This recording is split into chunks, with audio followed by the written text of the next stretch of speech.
Today we're going to take a look at 3 different sport builds I think everyone should have for legendary and heroic activities. I think all these builds really provide some good benefits to your teammates, and we'll talk about how each one does that. And then we'll also go over a couple different variations of each build as well.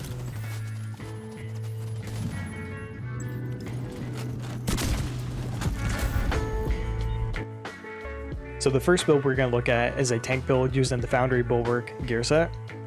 And here's what that gear set gives you. It gives you an additional 10% total armor, 1% armor regen, an additional 50% shield health, and then whenever you or your shield take damage, 20% of that amount is repaired to both your shield and your armor. And overall, the purpose of this build is to pull enemy aggro away from your teammates, and you're also going to be providing a ton of bonus armor to your teammates. And your goal for this build is to have every single core attribute be armor, because you want every attribute to be blue. And what that's going to end up doing is giving yourself a lot of armor. It's also going to buff the HP that your shield is going to have. So first on my mask, I have my core attribute as armor, then I have armor regen. Armor regen is probably the primary attribute that I want to have on every piece of armor. The second one would be hazard pro, and then the third would probably be health. Health would definitely be in the third because it really doesn't give you that much health overall. For the mods that you can have, I usually go with incoming repairs if I'm doing legendaries or something that's pretty difficult. That way I receive more healing. If I'm doing a heroic or something that's not as difficult, I'll probably swap this over to headshot damage because I'm going to be pretty close to enemies and I'm going to be aiming for enemy heads. Next, for the chest piece, I'm using the named Golan Gear chest piece, which is called Point Man, and the reason why I'm using that is because it has perfect vanguard, and whenever you deploy your shield, it's not going to take damage for 5 seconds, and that's okay. It used to be bugged, so I'm really not sure if it does give you a true 5 seconds, but mainly we're using this for the 50% of your armor is going to be given to your teammates as bonus armor, and they're going to get that bonus armor for 20 seconds. And what's great about that is the 20 seconds they're going to have that, and then the cooldown is 25 seconds. So once you deploy your shield, that's whenever this 25-second cooldown is going to start. So ideally, every 20 seconds, they should have that bonus armor. Then they go about 5 seconds without any bonus armor. Then once you see that 5 seconds is up, repop your shield, they'll get that bonus armor once again. Now let's go back up to the top. So we're using Golan Gear as well. So the brand set bonus is going to give us 5% total armor, which is obviously useful with this build. Next, we'll have our core attribute as armor. Then we'll have armor regen, then hazard protection, and then have incoming repairs. This is basically, other than the actual percentage of the rolls, this is exactly what I want. Armor, armor regen, haz pro, and then incoming repairs as my mod. Next, on my holster, I just have armor as my core attribute, then I have armor regen. On the backpack, I'm using a piece of Bellstone Armory. That way I get the 1% armor regen, armor as my core attribute. I have health, armor regen, incoming repairs as my mod. And then the backpack talent, which really makes this even better, is Protector. When your shield is damaged, you gain 5% bonus armor, and all your allies gain 15% of your armor as bonus armor for 3 seconds. So ideally, anytime you're in a fight and you have your shield deployed, your shield is going to be damaged to, even if it's 5%, just a little bit, your teammates and yourself are going to be getting this bonus armor. So if we look at Perfect Vanguard, it gives half of my armor as bonus armor to my teammates. So since I have 2.1 million, my teammates are getting 1 million as bonus armor. And then if we look at Protector, whenever my shield is damaged, my teammates are getting 15% of this 2 million as bonus armor. So 15% of 2.1 million is 315,000. So my teammates will be getting 1.3 million bonus armor, which is great. The only downside to Protector is that this 15% bonus armor, it only lasts for 3 seconds. However, the cooldown is 3 seconds as well. So your teammates are going to be fluctuating like every 6 seconds between getting this armor and not, which is pretty useful, I think. If you don't want to go with Protector though, what you could do is go with Adrenaline Rush. And the only one I have it is this name backpack, so you wouldn't have perfect adrenaline rush, but the normal version would give you 20% bonus armor whenever you're within 10 meters of an enemy. So adrenaline rush would be really good for legendaries if you're struggling to survive, or if you constantly are getting flanked. This just gives you even more armor and a little more survivability. Next, on my hands, it's pretty straightforward. I have armor again, I have armor regen, which is exactly what I want. And then lastly, on my knee pads, I have armor and then armor regen. Next, we're moving on to the shield. And we are using the Bulwark shield because it is going to give us just the most HP on that shield. The cooldown, if it does get broken, is 18 seconds, which can be kind of long. So you do really need to try to prevent your shield from getting broken. Even if it gets all the way down to just like 5% HP left, just run away, get into cover, just let it regen. The health that you're going to have, you're just under 15 million HP, which is just a crazy amount. The active regen is 181,000 HP per second. And if you holster it, you get about 10,000 more HP regen. And like I mentioned earlier, we want all of our core attributes to be armor on our armor pieces because that's going to buff our shield. So you can see over here we have 6 blue, which are all our armor. And then here we actually see what that gives us. So it gives us tier 6 of the shield, which gives us all these bonuses and just really makes the shield super tanky. Next, for the mods that I have on this, I currently have the firewall specialization equipped, so that gives me some of the best in slot mods, and that's one of the reasons why I'm using firewall. It gives me 8% additional shield health, then I get 8% active regen, and then I have a normal mod that gives me 4.3% holder regen. I think this maxes out at either 5 or 6%. Next, I'm using a hive. There are 2 different hives I go between, and we'll talk about both of them. The first and most obvious one would be the revive hive. Whenever I'm doing legendary missions, there are times where teammates are gonna die in really difficult spots to get a res on them. So having this and just being able to throw it on them is very useful. And also, since you are a tank and you're purposely trying to get enemies to shoot you, there are going to be times where you just get overwhelmed, your shield breaks, you get flanked and you're going to die, and then obviously this can res you. The other hive I use is called the Artificer Hive, and this one is specific to the Technician specialization. You have to have that specialization equipped to use it. And this hive repairs your other skills, and your shield counts as one of those skills. Now, usually with hives, you have to actually have these deployed. Your character has to throw them onto the ground. With this one specifically, you can just have it holstered, and every once in a while, it will send out a stem that will help repair your shield.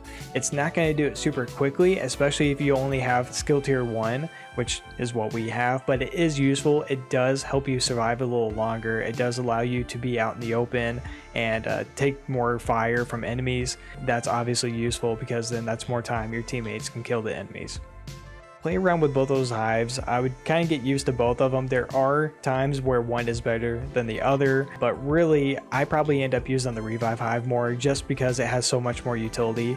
And now for weapons, since we're using the Bulwark shield, we can only use a sidearm whenever we have this actually deployed. So I use the Liberty Exotic pistol. You can use whatever one you want. I'm sure a lot of people love to use Regulus with this. If you want an additional skill tier, you could use a TDI card custom. The other 2 guns, I just have guns that I usually use in like a DPS build, but it's extremely rare for me to use these other guns.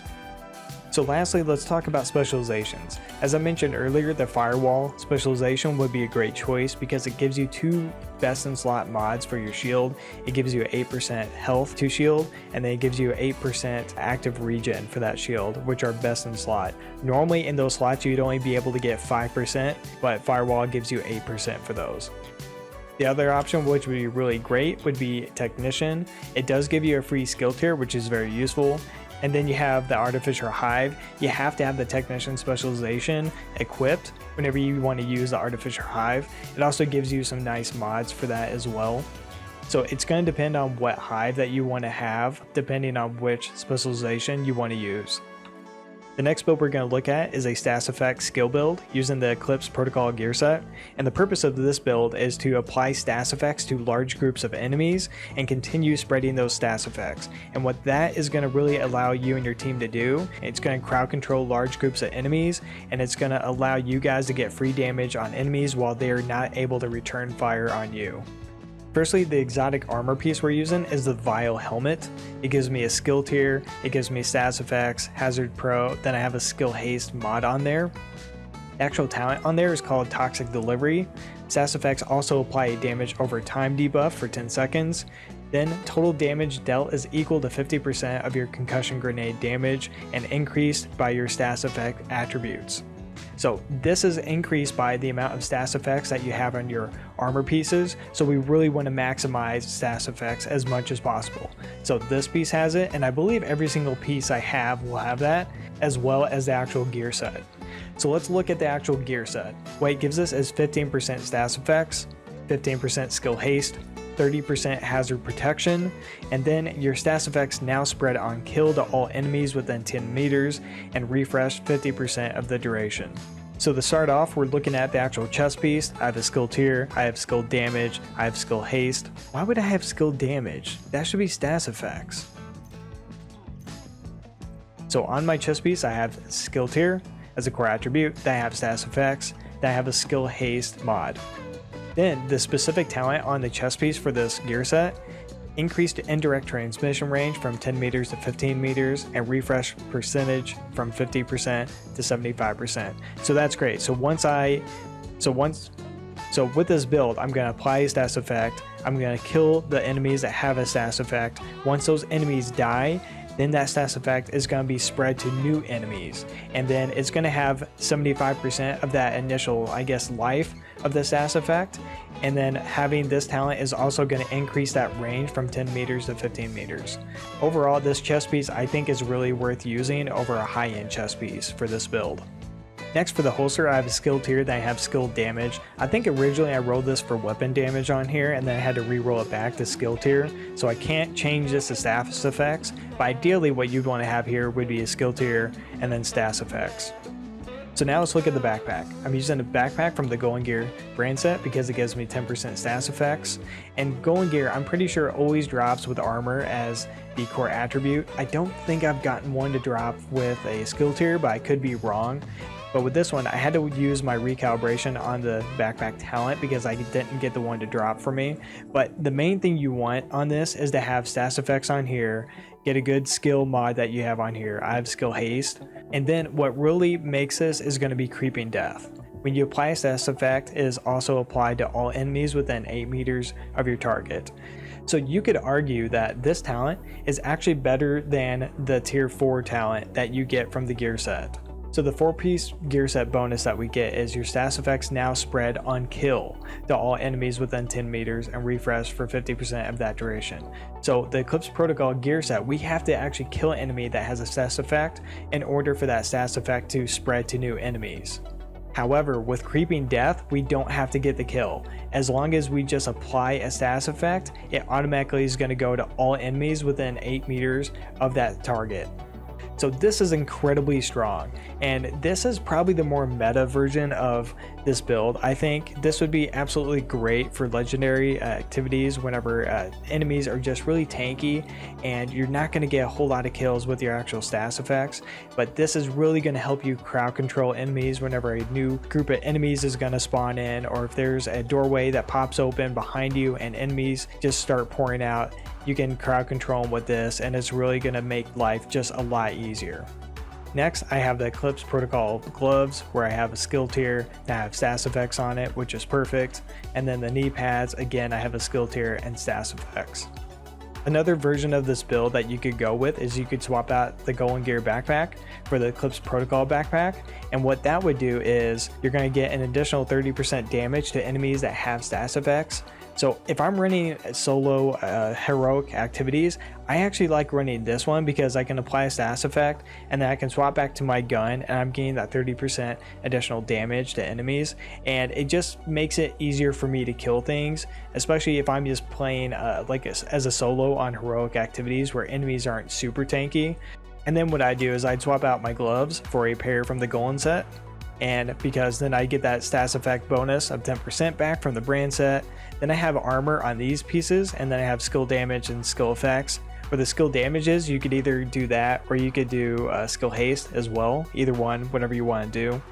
And if you notice, I have armor on here. What you could do is you could re-roll that for weapon damage. You could also re-roll that for skill tier if you get both of these that you like on there. But I'm going with armor on this one. I'd probably prefer to have weapon damage in here instead. So with either version of this build, we have a piece of Golan Gear that has armor, so that only gives us 5 skill tiers. So what we'd have to do if we're running a piece of Golan Gear is we'd have to have the technician specialization equipped, because that specialization is going to give us a free skill tier and it'll allow us to hit skill tier 6. And hitting skill tier 6 is really important.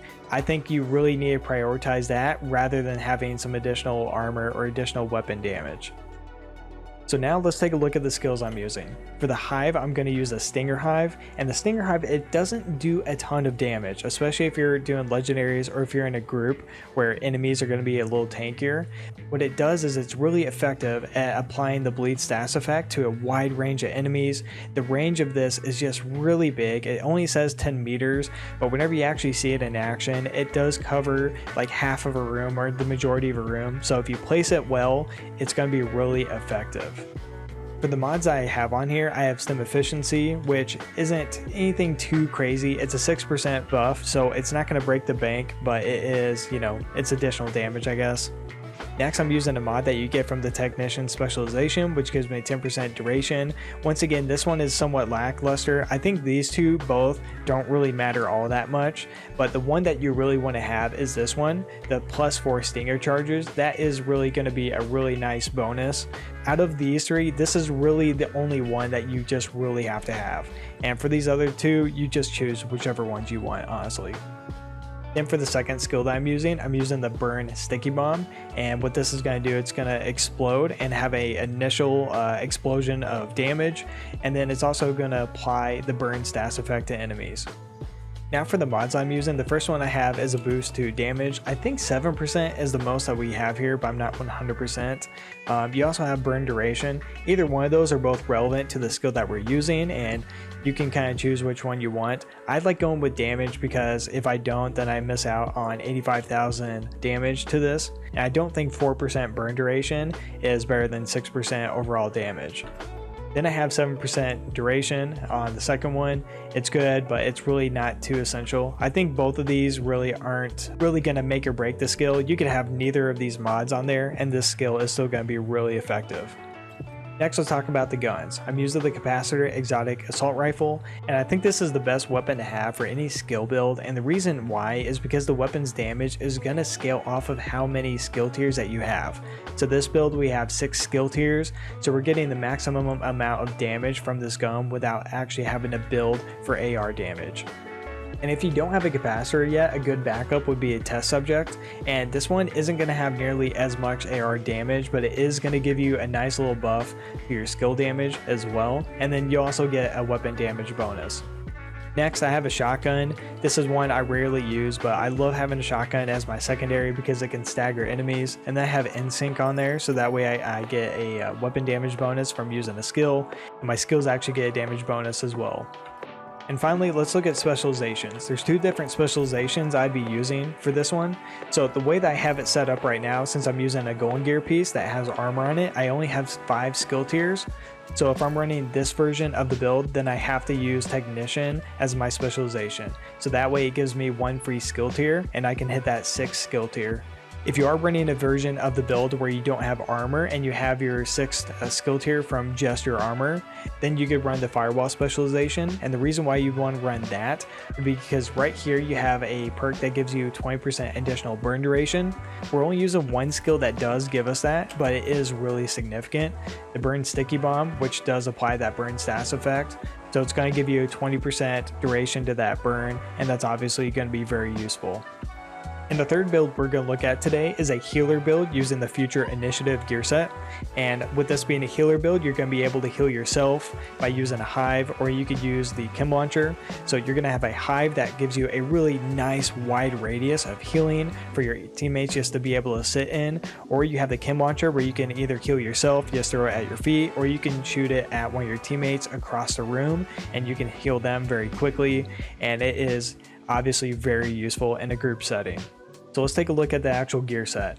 What the gear set gives us is 30% repair skills, we're going to get 15% skill haste, then we'll get 30% skill duration, then the 4-piece bonus is called ground control. Increases you and your allies' total weapon and skill damage by 15% when at full armor. Then when you repair an ally, you and your allies within 5 meters of you are also repaired for 60% of that amount.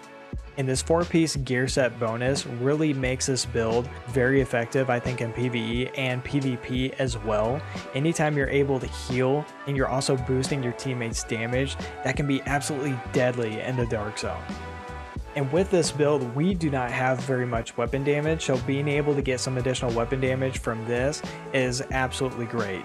So now let's look at the actual attributes that we want to have. What we want to have on all of our armor pieces is a skill tier as the core attribute. There's going to be one piece where we don't because we're using the technician specialization, but we'll get into that here in a minute. So on the mask, I have a skill tier, then I have repair skills, then I have repair skills as my mod. Repair skills are what I want to have as an attribute on every single piece of armor that I have. Next, let's go on to the chest piece. We're using a chest piece from the Alps Summit brand set, and it's going to give us 20% repair skills, which is very useful. I'm going to have a skill tier as a core attribute, 20% repair skills, explosive resistance, which isn't really great, but it's there. Then I have repair skills as my mod. The talent on this is very important. You're going to have some freedom in what brand set you use for your chest piece, but you really need to have this talent on your chest piece. Empathic Resolve, repairing an ally increases their total weapon and skill damage by 3 to 15% for 20 seconds, 1 to 7% for yourself. Effectiveness is increased by your skill tier. So with this build, we have 6 skill tiers, so we're going to be getting the maximum from both of these. So we're going to be increasing our teammates' weapon and skill damage by 15%, and then for ourselves, we'll be getting that 7% bonus. Once again, this is a talent that really makes this build very strong in the support department, and this could absolutely be viable in PvP as well as PvE. Next, from my holster, I have weapon damage as my core attribute, and I have this because I'm getting a free skill tier from my technician specialization. Then I have an attribute for repair skills. Next, for the backpack, I have a Murakami Industries backpack, which gives me 20% skill duration. Then for the core attribute, I have a skill tier. I have hazard protection, which is good but not great. Then I have repair skills and repair skills as my mod. Once again, the talent on this is pretty important in my opinion, and it's safeguard, while at full armor increases total skill repair by 100%. So with this build, between my hive and my chem launcher, it's very easy for me to be at 100% armor, or if I'm not, it's pretty easy for me to be able to heal myself quickly. Having this is going to make your heals just that much stronger. Next, for my gloves, I have a skill tier as the core attribute, then I have repair skills as the attribute. And lastly, for the knee pads, I have a skill tier as well as repair skills as the attribute.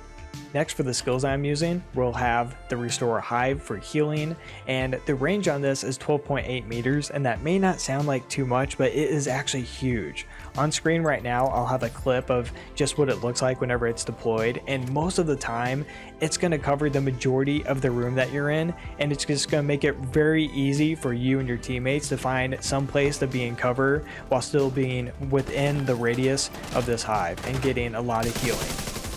The mods I'm using on here, the first one would be 5% healing. The next one, I have 9.7 health, and that's health of the hive, which is in here. So that helps if an enemy is trying to actually target this and destroy it, but it's not really essential to this build. And then for the third one, I think this one is very important. You get +4 repair charges, and total we have 36 repair charges on this. It really does feel like a lot. Between this and then your chem launcher, you're always going to have some type of heals, which is great. Next, like I said, we're using the Reinforcer Chem Launcher, which is for healing. Total ammo we have for this is 9, and the cloud radius is 4.8 meters, so it's just under 5. It's wide enough for you to be able to heal multiple of your teammates as long as they're like somewhat close together. So anytime you can heal multiple teammates at a time without having to use additional ammo or additional cooldowns, that's going to be very useful. And if we look at the amount that we can heal our teammates, we're going to heal for 1.4 million HP from just one ammo from this chem launcher. And if you're doing a legendary activity, it's pretty common for your teammates, if they're running a DPS build or a skill build, then they only have 726,000 armor or somewhere in that ballpark. So you have enough to heal for double of their armor. And one last thing about the chem launcher is you can double tap the skill keybind on whatever platform you're on, and you can just throw it at your feet. You can also shoot it from across a room or from pretty far away and heal your teammate. And it's kind of like using a grenade. It's going to show a circle and kind of like an arch of where it's going to go. So it's pretty easy to use. Between having the hive and the chem launcher, you can heal teammates who are by you or within your radius of your hive, or if someone is out like pushing by themselves and kind of far away, you can just swap to your chem launcher and heal them from a distance.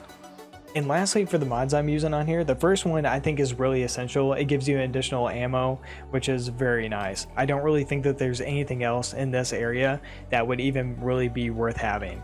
The second one, I know I'm gonna get flamed for this. I don't even have one that's gonna work for this. I deleted a bunch of mods just to make room, and I deleted all of them that I had on here. I think skill duration, probably duration would be the one that would be best in this slot. I definitely wouldn't use snare health. That's just the ones that happen to be in the slot, but that would be if you're using the foam version of the chem launcher. Honestly, I know I'm gonna get flamed for it. I just don't have a good one for here, but it's probably gonna be skill duration, I would think, in this slot. So now let's go over specializations. What I'm going to use for my build is going to be the technician specialization, because my holster is going to have weapon damage on it. And if you look, since I have that as my core attribute, then that would only give me 5 skill tiers from my actual armor pieces. So I need to use the technician specialization to get this free skill tier to put me at the 6 skill tiers total for the build. Now keep in mind, if you're using this specialization, you want to have this field selected down here so you get a 10% bonus to skill healing. Another option that you could use is Survivalist, because it has a seeker mine called the Mender Seeker Mine that would actually provide healing, and it's a totally different skill. I'm sure it could be very good, but I've never really used it, quite frankly. But if you don't want to use a Technician, and if you don't need that free skill tier, then you can mess around with this and use this type of Seeker Mine for healing. I know that was a lot of information to take in, but I wanted to include all 3 into one video rather than making you reference 3 different videos. If you found this was helpful, a like would be appreciated, but you're definitely not obligated to. If you're interested, I have the link to the channel's Discord in the video description as well. And finally, thank you for watching. I appreciate your time, and I'll see you in the next video.